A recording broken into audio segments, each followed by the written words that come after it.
Staying with Morning Express, we continue evaluating some of the stories making headlines in today's dailies. Most of them featuring the meeting that just happened yesterday, at least from the front page of the Standard and the Daily Nation, all to do with the One Kenya Alliance meeting the Mount Kenya Foundation, and we're in the thick of it, trying to analyze some of the positives and negatives from these particular meetings, even as we expect more to happen, and it will all fold into the Limuru 3 meeting going forward. I'm joined by Professor Peter Kagwanja, Kasim Tandaza, Matuga Member of Parliament, and Ndengwa Njiru, who is an advocate, and Isaac Mwaura, nominated senator. Just before the break, Mwaura mentioned in terms of the influence of this particular cabal of individuals, it's all to do with self-preservation from where he sits. Prof, I'd like you to add your voice to this, even as we explore what the Limuru 3 meeting might come up with. What's your take on the sentiments by Mwaura, Prof? Mwaura is my good friend, but and he's also learned. You can hear how articulate he is in good English. So he who pays the piper sings, calls the tune. So I don't want to know or to find out who pays Mwaura, but the truth of the matter is, you need to be more analytical in terms of looking at things. The people in Safari Park are not the rich. Actually, I didn't see the rich because I know the rich Kikuyus. I didn't see them there. I see people see Mzee Munga, but Munga is one of the rich people, not the only one. The rest of the people are actually professionals and middle-level business people, and also teachers, lawyers, and so on. If you look at the people present there, Mount Kenya Foundation was not created as a council or a platform of the rich. That's a misconception. It's a think tank. So if you are dealing with the Mount Kenya thinkers, you are dealing with the Mount Kenya leaders, you are dealing with the Mount Kenya brains. Therefore, when you attack Mount Kenya, you actually reveal what it is that you are against, or what your intentions are. You want to decapitate the region, leave Wanjiko without a head, and therefore you can do whatever you want. The brain matters, and Mount Kenya Foundation is part of the Mount Kenya brain. You saw the first meeting, all the leaders were there. Yesterday meeting, most of the leaders were there. And I am sure the OCA is also going to meet the leadership of the region. Now, so when Mwaura says that there is the grassroots and the people in Safari Park, you're trying to confuse people. In reality, you are paving way for the decapitation of Mount Kenya. By decapitation, we mean you want to cut the head and the brain and then deal with the trunk. How useful is that kind of a strategy? The Mount Kenya region itself is very used to the politics of divide and rule, and they have their own way of classifying that. So a few decades ago, we had the Royalists. If you listen to some of their songs that are still popular.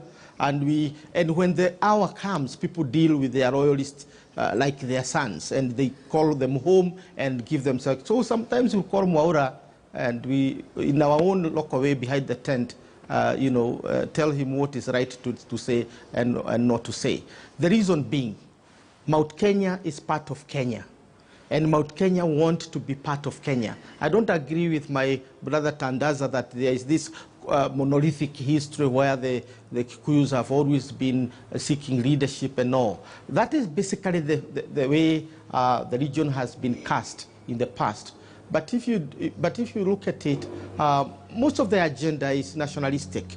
They do development for everyone when they're in leadership. Mzee Moi tried his best and worked. And when he was leaving, he thought he would leave Kikuyu as a president. So there is no love-hate relationship between the Mount Kenya people and the rest.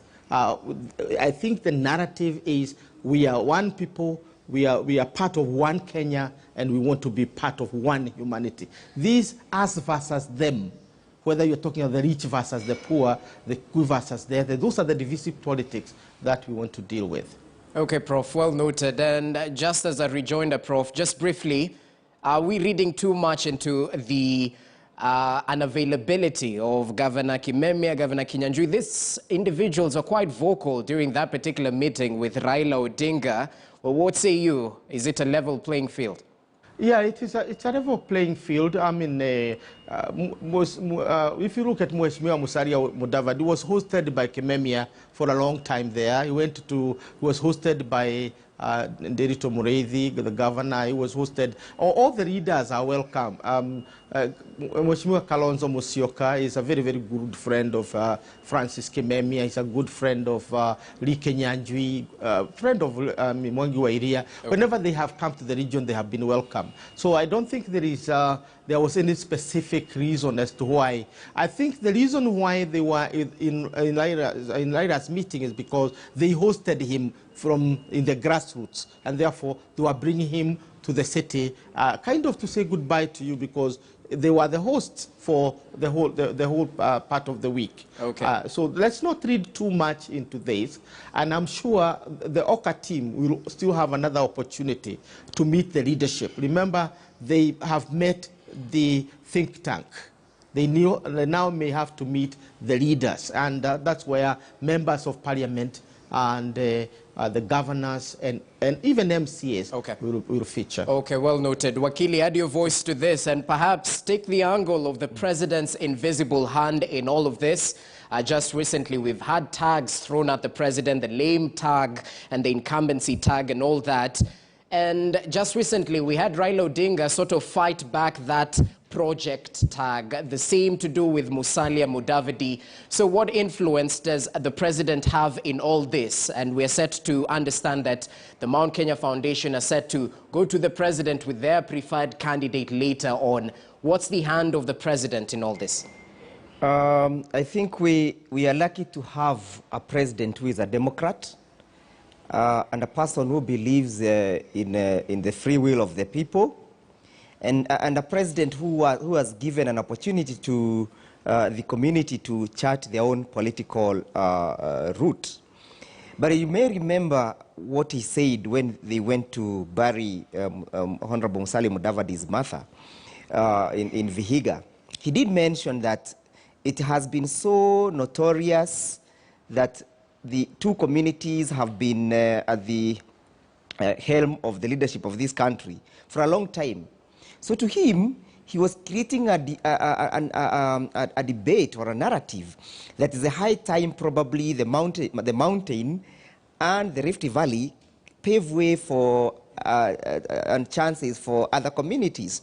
So to me, that rallying call was in response to the whole idea of unity, the whole idea of coming up with a cohesive country, the whole idea of creating the spirit of nationalism, and the whole idea of saying that you are because I am, the idea of the Ubuntu. And then that is why probably the Mount Kenya Foundation will eventually probably give their feedback as to the outcome of the political analysis they have been undertaking. And suffice to note that the president understands that he comes from the mountain. He knows that once he retires, he will not retire in Vihiga. He is going to retire in the mountain. He will not retire in Eldoret. He will retreat in the mountain. And again, in Kikuyu, there's a saying we say, you don't soil where you sleep.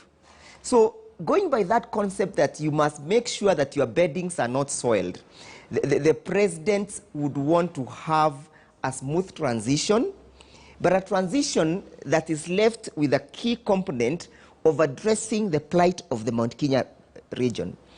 It is our plight that we are not equitably and equally represented. Anytime we go for an election and we cast our votes have not yielded the intended results of representation. And all over the world, the clamor of democracy, the acclimatization of democracy is about the question of representation. So we are asking, how shall we have equitable, equal, and fair representation? Equally well, we are asking, how shall we have after having equal, equitable, and fair representation, that resources also follow suit. Okay. And that is why, as I sum up, the Mount Kenya region is having a conversation of the whole idea of perpetuity. The whole idea the president started with his brother Raila Odinga about representation and fair distribution of resources. We would want to see a person who perpetuates this and who follows this to its logical conclusion. And of course, we can see those guys who believes that Mount Kenya requires equitable and equal representation. And I'm surprised. I saw an article by Honorable Mwaura sometimes back, and I actually did post it back to him. You guys, are you saying that you also appreciate that Mount Kenya region is not represented? Because that is what you were saying. Then, if that is so, are you pushing this agenda to your so-called the hustlers narrative? What is the mantra of the hustler nation and their cabal in terms of equitable, equal, and fair representation and distribution of resources? As I sum up, suffice to note that Mwaura has begun by saying that Mount Kenya Foundation meetings are a conglomeration of individuals who want to protect their interests. I may want to ask him if he ever followed. Did he see the presenters? That little girl from Tharaka, what is her value? What is her economic value? How much is she worth? That old man elder from Laikipia, what is worth? So for us, we are saying, we are not going to divide the community, because in Kikuyu community, in Mount Kenya community, we have 3 pillars. Okay. We have the pillar of the rich, we have the pillar of Jamba. Jamba is a brave person, and we have the pillar of Mudhamaki. So those 3 pillars are so much intertwined that they support each other at any particular time. So in Mount Kenya region, we don't hate the rich, we don't hate the Mudhamaki, and we don't hate those guys who are bravely defending the community. So Mr. Mwaura might want to smell the coffee and realize his origin and probably retrace his steps and ask himself whether it is ideologically and socially right for him to cast aspersions and create divisions among the Mount Kenya region. Okay, Mwaura, obviously a right of reply.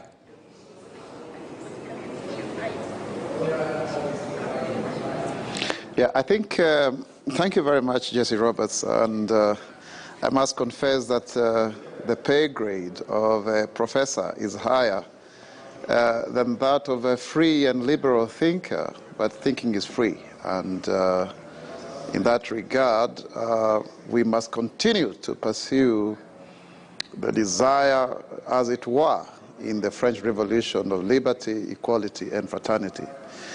And in that same way, assume that then we have a country called Kenya, and this country, Kenya, has got the building blocks that are constituted by the regional nature of our politics, without necessarily losing the idea that if you are elected president, you are not elected president for your own community, even when you have been supported primarily from certain regions.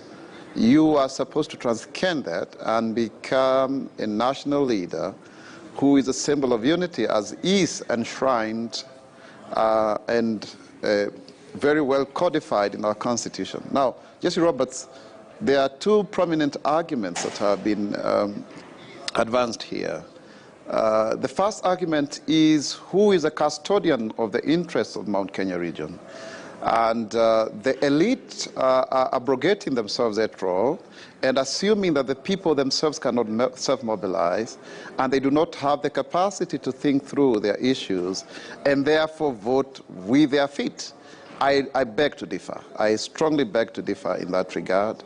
And they will not mask their intentions by fronting individuals, as had been allegedly done by my 2 colleagues there, about having a small girl from this and other place just to ensure that they look representational. They have made it initially and preemptively that the primary role of engaging the presidential hopefuls is to protect their interests. And that cannot be gainsaid. It is elitist, it's very much far-fetched, it is self-preservation And that is exactly the role.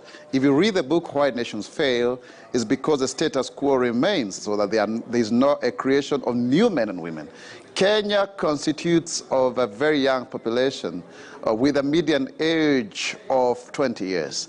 We have to enjoy the democratic dividend. It is what we call in Kikuyu language, itweka.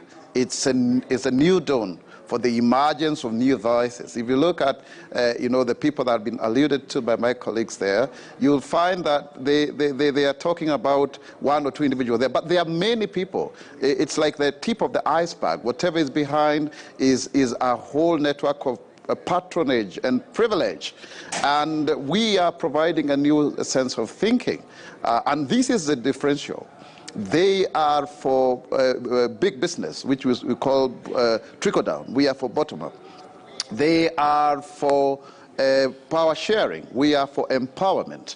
They are for positions. That's why they're interviewing candidates, allegedly so. We are for jobs for young people. They are for constitutional changes. We are for the economy. And most importantly, they are for privilege and patronage in that regard. We are for enterprise development, which they have criminalized. Okay. And these individuals, you never saw them when the small traders couldn't bring their goods into the country because they were called contraband. Jesse Roberts, you didn't see them when people were, whose houses were and businesses were being demolished. But they are coming here now to say they care about the people. Now, let me come to two issues that are being used as the bogeyman, as a carrot and stick to show the interest of Mount Kenya region. I was on this same station sometimes back, and that is what Ndegwa Njiru is alluding to. And I was quoted by one of the blogs, and that's what Njiru has read, about representation. It is not in doubt that Mount Kenya region, some constituencies are highly and disproportionately underrepresented.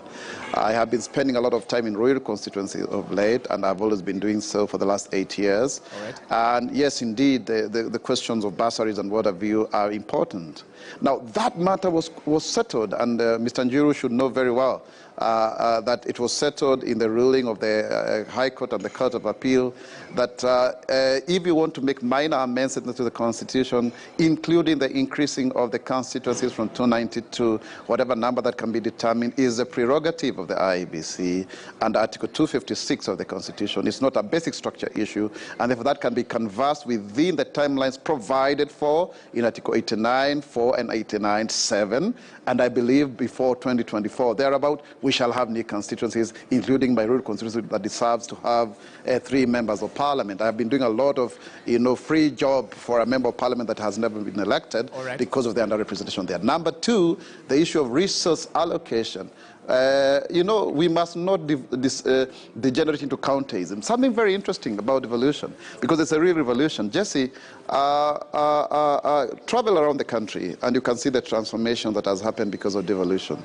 Now, we had a 10-week haggling of the formula as provided for in Article 203, 204, and the mandate to formulate that formula is resident in Article 218 of the Constitution. Now, what is the argument here? Is that the people who are more should get their rightful share, and those who are few should not get what they do not deserve. True enough, fair enough. I was very prominent in arguing about 1 man, 1 vote, 1 shilling. That is on record. And in fact, I said, do you serve food based on the number of people or the size of the dinner plate?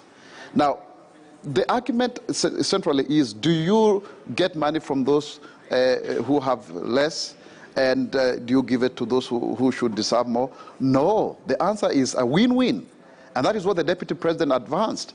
You increase monies to devolution. And because of the haggling and bustling that happened, we ended up having 50 more billion going to devolution.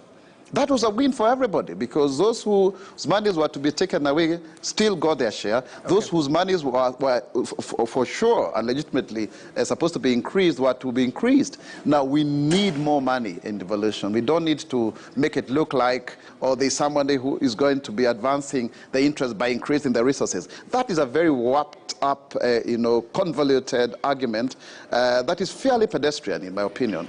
And we need to also realize that much as we are advancing regional interests, but we have one country, and that we must have a message that resonates and reverberates across all the corners of this republic, so that we live up to the expectation of Project Kenya, and that we have equal opportunity for each and every person, no matter where they are born and which tribe they belong to. Okay, Maura, and just briefly, you mentioned earlier on during your submissions that perhaps therefore the preservation of big businesses in contrast to what your camp is doing. But I'd beg to ask, doesn't Ruto have millionaires and billionaires who might support his candidature as well?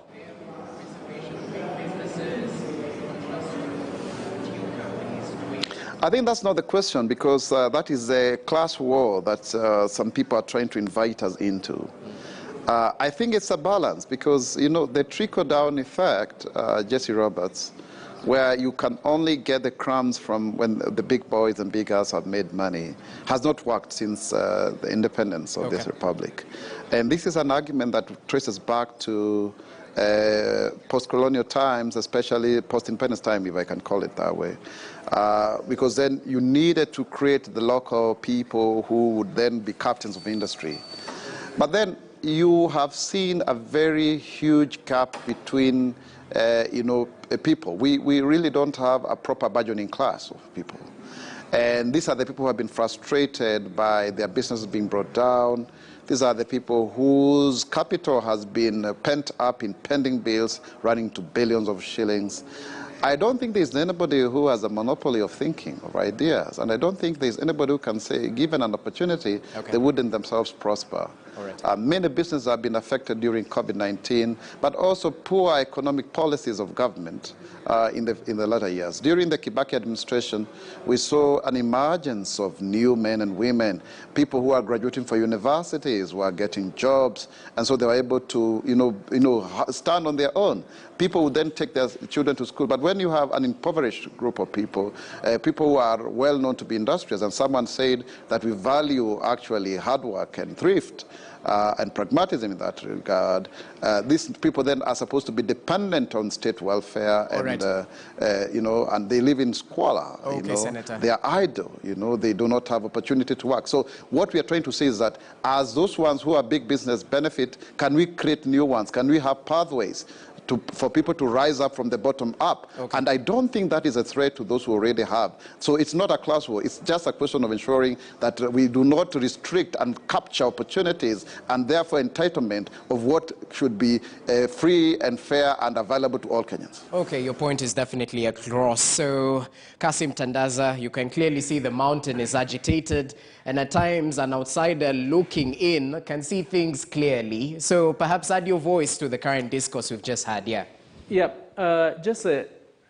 Sometimes it really hurts me when we are in a discussion like this, a very important discussion, and my colleagues from Mount Kenya really misrepresent deliberately facts on the ground. It is true.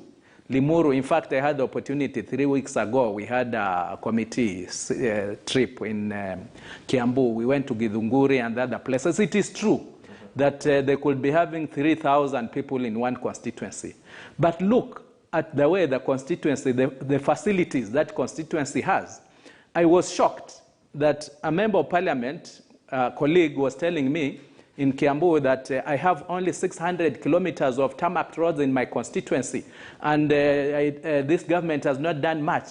While in my constituency, I have only 16 kilometers of road, and somebody in Kiambu, in Githunguri, complaining that he has only 600 kilometers of tarmac road.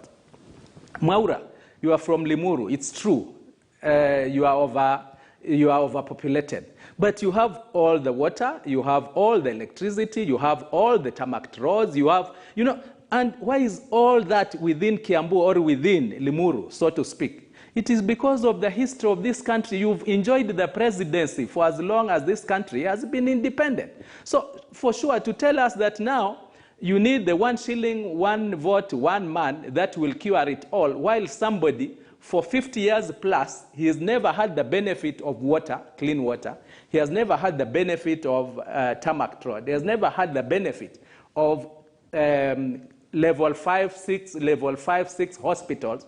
I think, Mwaura, you know this very well. I'm sure you've also traveled to Coast. You have traveled to Northeastern. You've traveled as a leader to other parts of this world. Why, when you talk about one Kenya, you are not looking at the history of marginalization in other parts of this country up to where we are as a leader? Why are we not looking at that one? I think this is very unfair. The other point is this. We are looking at the CDF. I've seen that's what they are saying, that probably they need more CDF when they get more constituencies. But CDF is 2.5% of the national budget, you see. If you come to the county governments, they are getting 35% divided by 47. That means each county is getting 0.07%. The bigger part remains with the national government. And it is wrong, but historically, that is what it has been, that whoever occupies that seat somehow favors his region. And that is why, for sure, we are having the Mount Kenya region having almost everything, all what it needs. Not that there are no poor people, but in terms of infrastructure, in terms of other health facilities, they have it all. Because if you take 35, not 35 now, we are talking of 15%. 35 would have been in the BBI, but with the 15% actually is 0.03 currently that is there. So 85% remains with the national government. All the projects go from where the president comes from and probably his deputy and probably his other close confidant, if it's a handshake party now. Project was there. I mean, it's not just you see, we can talk one by one. Okay. We can talk one by one. Okay. And I don't know whether you visited the Lamu Port project. How is it going to benefit? There have been that proposal to have the road, the northern corridor, which would have opened up. How far has it gone? 0%, you see. So it is the port and the water, the ships come, they offload to other ships, and it goes. How does it benefit the bony person in Baragoi or somewhere else? And this is deliberate. To me, I don't think it is by mistake, it is by deliberate. So, okay. For heaven's sake, when you are talking about one Kenya, let's look at the history. Let's look at how other parts of the countries. It's true, you are overpopulated. People are going to die very soon in northern Kenya, in Turkana and whatever. I can assure you, drought or no drought, nobody in Limuru will go for the relief food.